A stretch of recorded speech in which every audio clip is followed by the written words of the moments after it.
Hey all, this is South Detroit Soundhouse. My name is Randy Falsetta, and today we have with us the incredibly talented Steve Lukather and David Paich from Toto. Welcome, guys. Yeah, it's nice to be here with you, Rand. It's fantastic to have you guys here. Before we start off talking about all things Toto, I really do want to give some voice to the ALS awareness. Thank you.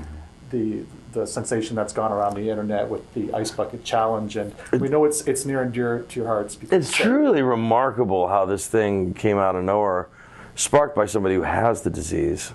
It's been affecting our family for almost 9 years now. Mike Picaro, our brother, has been incapacitated due to this horrible thing.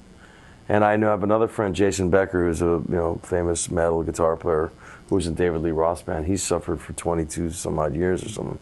Sweet man, and all this stuff is just, it's a most horrible disease because you lose your ability to move and your muscles kind of deteriorate, but your brain is still as frosty as it ever was. Right. So it's really a prison like no other, and we want to try to help bring awareness and money to the research of it. I mean, as Steve Picaro, who's in our band as well, his brother Mike is the one who's suffering, and he was the bass player in our band. And since we were all kids. Yeah, it's hard to detect too because the symptoms mimic other medical conditions. So hopefully this year it's going to shed some light on it, put it on the radar for everybody to really appreciate everything. Yeah, it's insane the amount of money that this has generated, and the people that have, the really famous people that have jumped on this. I mean, you have people like Steven Spielberg, and all walks of life, not just musicians, and it's raised.